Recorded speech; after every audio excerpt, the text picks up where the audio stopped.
Stephen, I've gotten a lot of emails that you are so concerned about end times and the possibility of a major third world war, that you may even end your own radio broadcast. Is that true? That's true, George. I am really concerned. And let me share this with you. I'm not trying to, quote, do anything other than give people the warning. And I basically now am pre-recording the last shows. My last show, I think, will be around the 15th of September. Right now, I'm doing no more live shows. I am that concerned. Let me tell you what's going on with And Russia. will you still make yourself available to this program? Absolutely. Okay. You know, and here's the thing.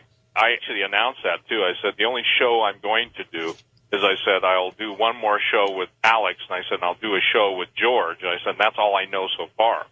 Let's get to what's going on in Russia. Russia's given us a 21-day deadline to pull out of the Black Sea. Under the Mediterranean Agreement, there can only be so many NATO ships in that part of the world at any given time. Now, as you know, the United States wants to put radar in Poland and some anti-missile systems, and Russia sees himself as being encircled. In quid pro quo basis, Russia now is basically bringing men and materials into Cuba, and as interesting, this isn't reported in the mainstream press. Nothing I'm talking about is in the press because we're being inundated with what I call the inaneness of the entertained. Nothing makes me crazier than the absolute inane programming that comes out of the network, you know, all the big stations. So what we've got now is we've got a timetable where Vladimir Putin made the statement that he is going to basically match NATO ship for ship. One of the Russian generals, and here's what I learned, George, in all the years of understanding the Russians.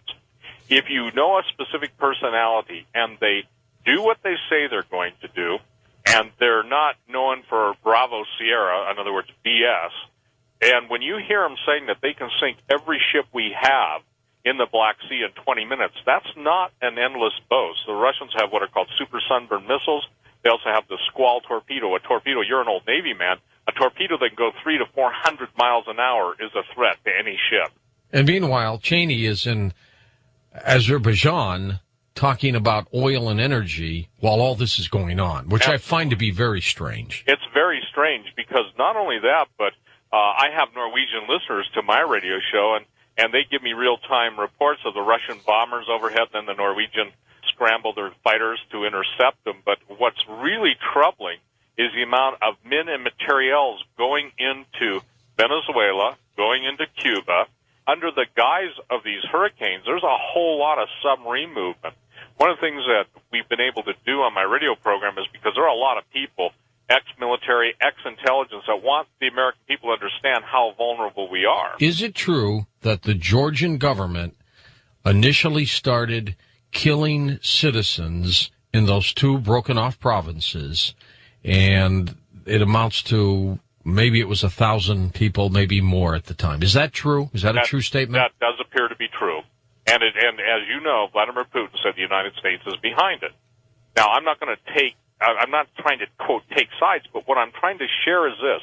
Let me put the big picture, and then we'll back it up. There are a group of individuals that believe that in order to bring about the New World Order, there has to be a World War III. And World War III isn't going to happen just by accident. It's being engineered to happen.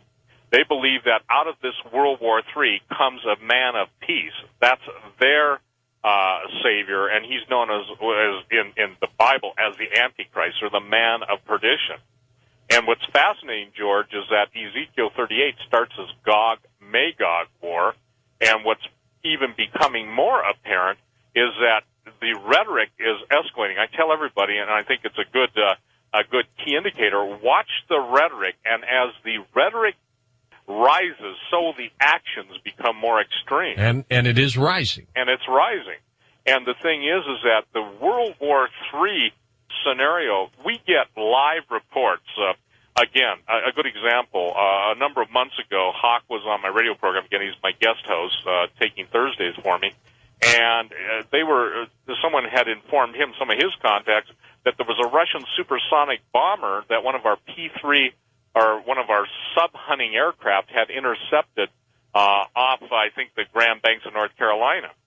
The P-3 was basically giving a warning and asking for assistance, and some junior-level military person wasn't taking them serious, Hawk began to broadcast, hey, you guys better get something up there. We've got a supersonic coming in below radar that's coming hot and heavy, and no one's paying attention to their warning calls. Well, within 5 minutes, a massive amount of jets were scrambled.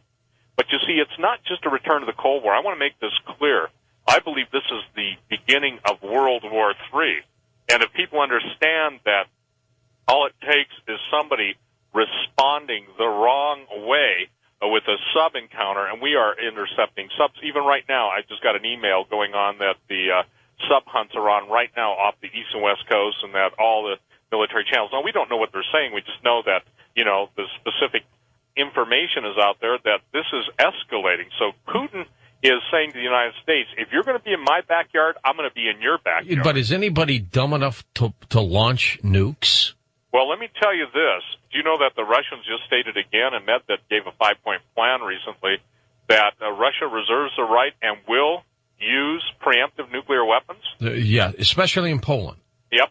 And the thing is that, do I think anybody's dumb enough? No, but I think if it gets out of hand, it will escalate to that. And this is what's incredible, because here's the deal. Russia has let it be known that if either Israel or the United States attacks Iran, that it's all over. Even Bashar al-Assad of Syria, the different Iranian spokesmen, everybody is saying if this takes place, it's World War III. What happened overnight? Again, it's not overnight. These things are festering, but it appears to us like the mortgage collapse, that all of a sudden it just happened. I mean, how did the Russians become so anti everything that's going on now? What happened? What provoked them? Well, pretty much the idea after the breakup of, and I believe that was staged, but they wanted to be treated. This is their statement now. Okay, they wanted to be treated as an equal. We kept them out of the G8. We kept them out of so many different things, and NATO's expansion eastward from the west moving east into the former Soviet breakaway territories, i.e. the Ukraine, Georgia was a big issue, obviously Poland. The thing is that is when they drew the line in the sand. But the Georgian incident seems to have been generated to provoke a military